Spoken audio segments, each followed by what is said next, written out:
So let's get started. Here, we're going to talk today about relative pronouns.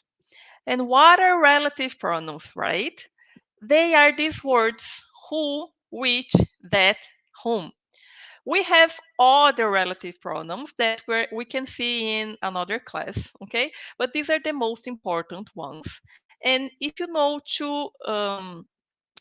how to use them correctly, you will get a good score, especially in your writing and speaking, okay? Because the relative pronouns, they are important for the coherence and cohesion criterion, okay, when you take a test. And of course, you can improve your English level in general when you study them, all right? So let's see here. What are relative pronouns, right? They are words that help to join the sentences. Join, it means to connect the sentences, okay? So I'm going to give you one example. I saw a man. He was running for the bus. I have two sentences here, right? Um, when I use a relative pronoun, I want to make one sentence. I don't want two sentences. I want to make two sentences into one. Okay? This is the idea of the relative pronouns. And they make your text or your speaking to be more objective. Okay? So let me see here one example. I saw a man who was running for the bus. Who in this case is relating to the man. I saw a man who was running for the bus. Now I have one sentence, not one sentences, right? Let me just 1 second here. I need to take my pen. Okay. If you are on Instagram, please, I'm gonna ask you to click in the link in bio because the link is there, okay, for the YouTube channel. Okay, I saw a man who was running for the bus. I have only one sentence. Who is referring to the man, okay? And now my text is more objective, right? That's it. So this is a relative pronoun, okay? Who is a relative pronoun because it is helping us to connect the two sentences and make two into one, okay? So these are the relative pronouns we're going to see today. Who is when we talk about a person, but this person needs to be the subject of the sentence. Teacher, what is the subject of the sentence? The subject is the person or the thing that does the action. In this case, the person. The person that does the action. I eat chocolate. I is the subject because I do the action of eating the chocolate. Okay? Whom is to talk about a person, but in this case, when the person is the object. Which is to talk about a thing. That is to talk about a person or a thing, but when we don't use commas. Comma? What is that, teacher? Commas is the punctuation. This is a comma. Okay? I use that to talk about a person or a thing, but I don't use commas. Okay? Very good. Let's move on. So I told you who we use when the person is the subject of the sentence. The subject is the person that does the action. For example, here I have my sister is a doctor. She lives in Brazil. In this case, I have two sentences, right? I want to make one sentence. How do I do? My sister, who is a doctor, lives in Brazil. Okay. So in this case, I transform the two sentences into one, and who is referring to my sister. And my sister does the action of living in Brazil. Who lives in Brazil? My sister. Okay. So who in this case is referring to the sister, and the sister is the subject of the sentence, right? Lives is the verb. Ah, teacher, is also a verb, yes, and she is also the subject of this verb. My sister is the subject of two verbs in this case, right? The verb to be and the verb live, right? Now let's contrast this with whom. Why? Because whom is when the person is not the subject, the person is the object. Let's see. A waiter served us at a restaurant, for example. He was friendly. Okay. Two sentences, and now I'm gonna make one sentence. A waiter, the waiter in this case, who served us was friendly. Okay. I'm sorry, this is not whom, this is who. This is another example of who. I'm sorry, my bad. Okay. Who here is the subject. The waiter served us. He was friendly. This is the same as the previous one, everyone. So I just want to see if you are paying attention, okay? So the waiter who served us was friendly. Who is referring to the waiter? Okay? Serve is the verb. Who served? Who is the subject of the sentence? The waiter. So the waiter is the subject. That's why I use who. Okay? Ah, I have another verb here. Yes, I have was friendly. The same. It's the exactly same situation as the previous example. Okay? I think so far so good, right? If you have any questions, you can drop them in the comments. Next one. Whom. Now I have whom. When the person is the object of the sentence, okay? Now I have here, take a look. She is a person whom I admire very much. So, the person here doesn't do the action, right? The person is the object because I admire her. I is the subject.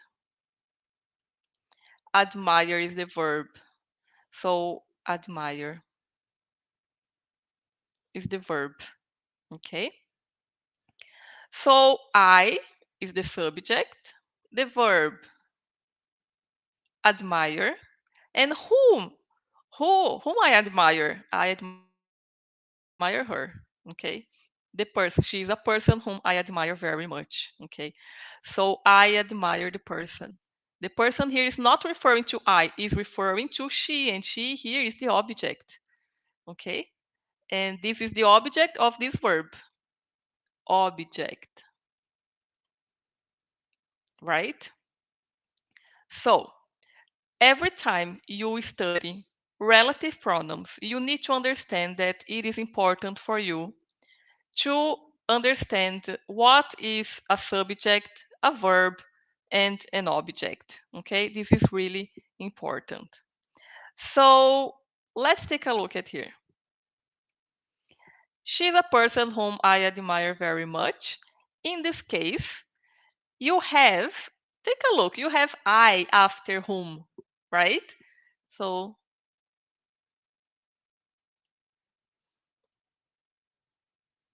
I want to emphasize this because when you have a pronoun after the relative pronoun, you have to use whom. But when you have a verb, look, after who here, I have a verb. Then you have to use who. That's the difference when you have to use who or whom.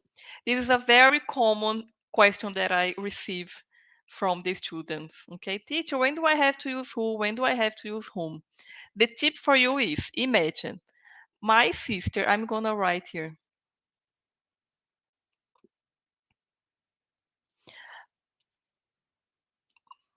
In São Paulo is a lawyer. My sister, and then you have to complete with who or whom. Which one do you choose? Right? Who or whom? That's my question for you. So here you need to see if you have the verb after the blank space, or I, he, she, it, or another subject. If you have a verb like you have in this example, you have to use who, right? And then the saver, right? The waiters who served us was friendly, good. And this is the whom. When do I have to use whom? I was telling you that when I use whom is when the person is the object of the sentence. When I see the sentence, she's a person whom I admire very much. So who admires whom, right? This is the question you have to think about. The verb is the important thing here, admire, right? So whom is referring to a person, and I is the subject. Admire is the verb. So if I write this in the direct order, it would be I admire her, right? I is the subject, admire is the verb, her is the object. And this is the idea here. Whom is referring to the person. The person here, she, right, is the object, okay? And I was telling you a good tip for you. I gave you one example, right? So I wrote like this. My sister lives in São Paulo, is a lawyer, something like that. I'm not sure now if that was the exact exercise, but and I told you who or whom, right? So in this case, we have to use who, because when I have the blank space and after the blank space I have a verb, then I use who. But imagine whom here is a blank space you have to complete. Who or whom? And here I have a pronoun, or which is, right, the subject of the sentence. In this case, I'm gonna use whom, okay? So the tip here is look at what comes after the relative pronoun. If you have a verb after the relative pronoun, you have to use who.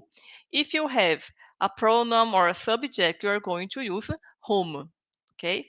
And then you can say to me, teacher, but I watch videos, I watch series, films, and people don't say whom, right? We only learn when we study at the school. And you are right, because whom is a word that is mostly used in the speaking. Oh, sorry, in the writing. So whom we use more in the writing, because whom is more formal. Okay. Teacher, what do we do in the speaking? So if I use whom more in the writing, in the speaking, what do I do? And what I can say to you is that we simply can leave this pronoun out. So take a look at here. You can leave the whom out. You don't need to write whom in this case, right? She is a person I admire very much. So in this case, you don't need whom. Teacher, why do I learn something that I'm not going to use, right? Because when you study for tests, or um, it's important for you to know the rule, okay? And when you write in a test, for example, you have to use whom, okay? Because this is formal, especially if you want to study abroad, if you want to take the IELTS or the Duolingo, it's important for you to use these relative pronouns correctly, okay? But in the speaking, it's okay. You don't need to use them, okay? Let's move on here. Which is a relative pronoun that we use when we talk about a thing, okay? For example, here I have two sentences again. I don't like stories. Stories have unhappy endings. So which kind of story I don't like, right? I don't like stories which have unhappy endings. Look, first I had two sentences. Now I have only one. Can you see? It's a much better sentence, the second one, okay? Which is when I talk about a thing, not a person. So which I refer to stories. Okay, I don't like stories which have unhappy endings. This is the relative pronoun to talk about a thing, not a person. Okay? Teacher, is there any difference when the thing is a subject or an object, like there is a difference with the who and whom? In this case, no, you just use which. This is easier because you don't have this, like I can say, this problem, right?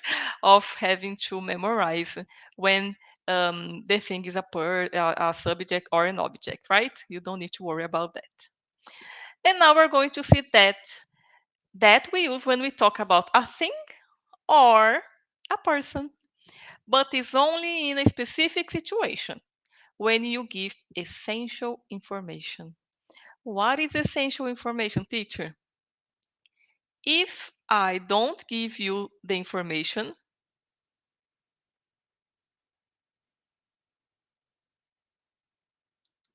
you don't know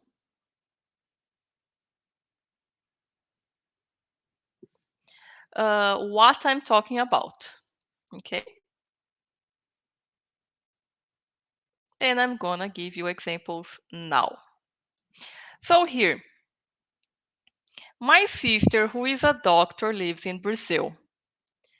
My sister, who is a doctor, lives in Brazil. My question is, what is the difference between these two sentences? My sister, who is a doctor, lives in Brazil. Which sentence do I give to you essential information, right?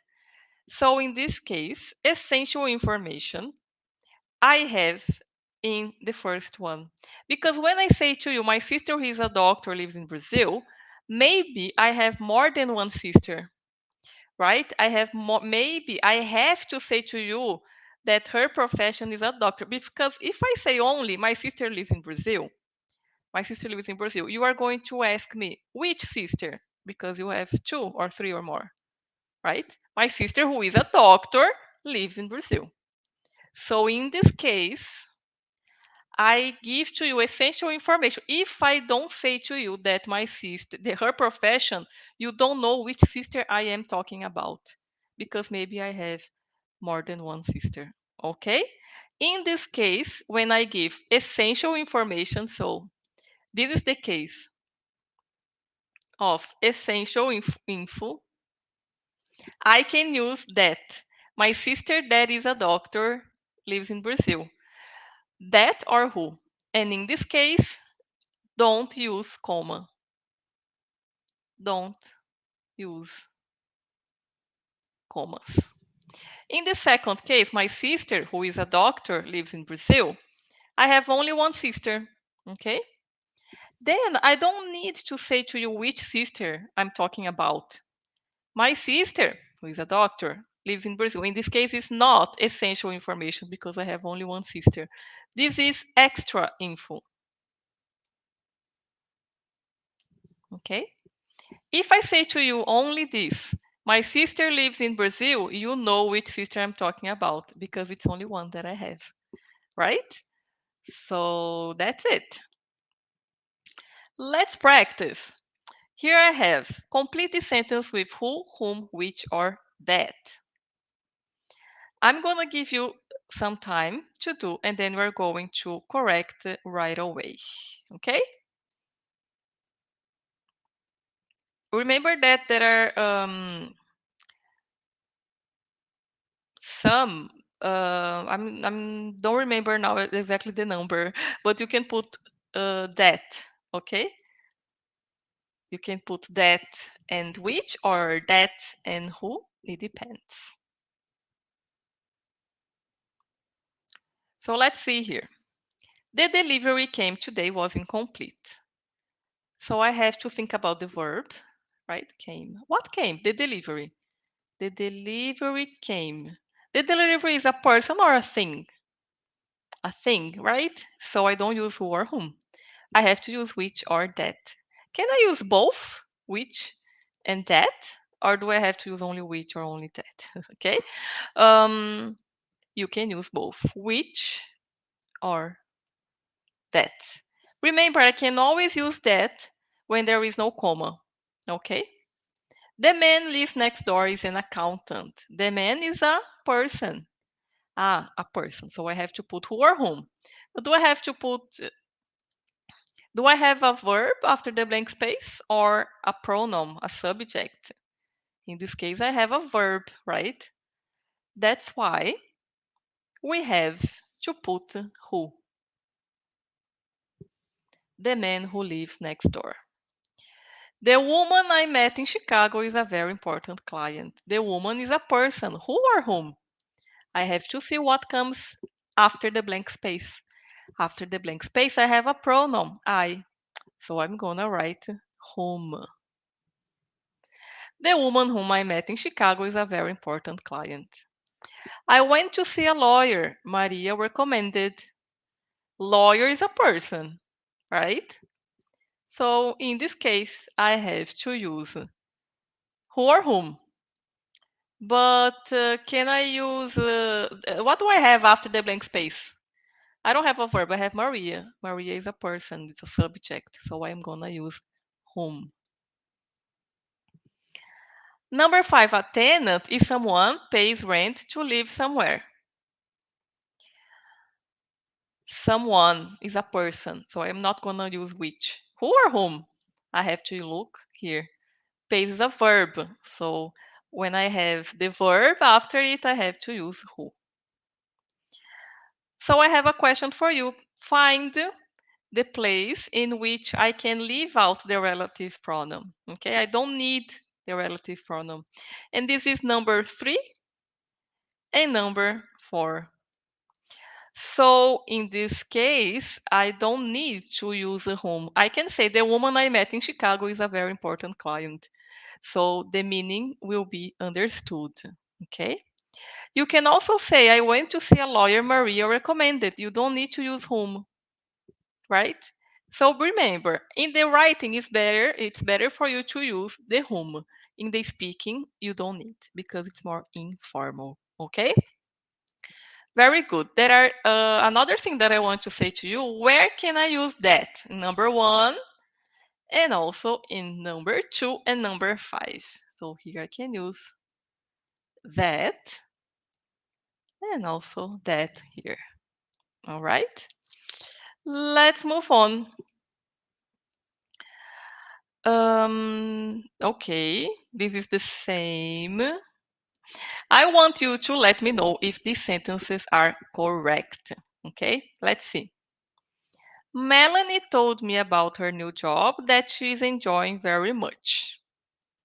Melanie told me about her job. What I'm going to see here. When I use that in this case, I don't have commas. Can you see? Remember, when I have no commas, I'm giving essential info. Okay. Melanie told me about her new job. That is referring to what? To the job, the new job that she's enjoying very much. Okay.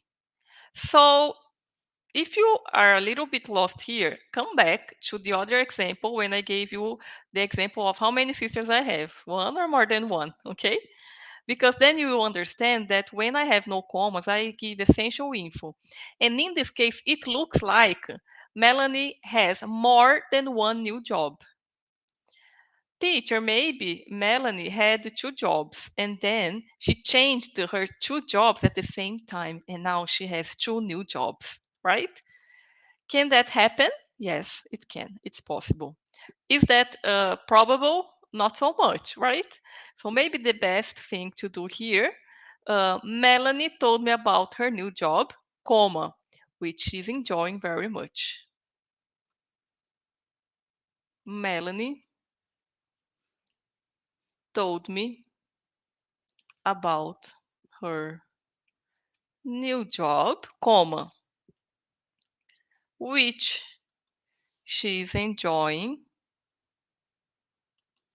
very much. Teacher, can I use comma in that? No, because that doesn't go with commas, okay? In this case, when I do that, I put comma and I write which, I don't give The new job, which she's enjoying very much, is not essential information for you to know that this is the job that she's enjoying very much because she has another new job and she doesn't like this other new job. No, this is not essential info. This is extra info. Okay, and let me write something here. Uh, Here, yes, I wrote right extra info. It's not essential. Okay, when I have commas. Okay, so that's correct. Nice. Moving on. My office, that is in the third floor, is very small. Teacher, I don't have commas. When I don't have commas, I give essential information. So maybe I have more than one office, right? Because I have to be specific. If I say my office is very small, you can ask me which office, the one that is in the third floor or the second floor. You would ask me, right? Maybe I have more than one office. So in this case, you have to say my office, which is in the third floor. So in this case, let me write here essential info.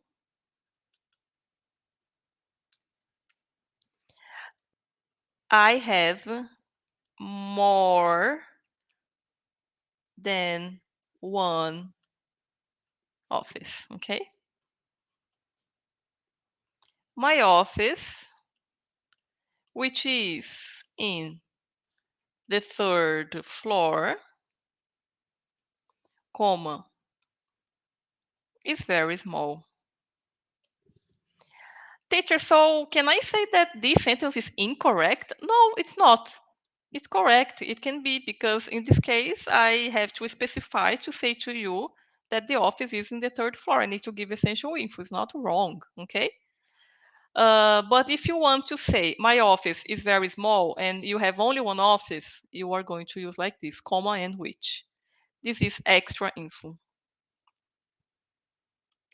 If I say only that my office is very small, you will understand which office I mean because I have only one in this case. Okay?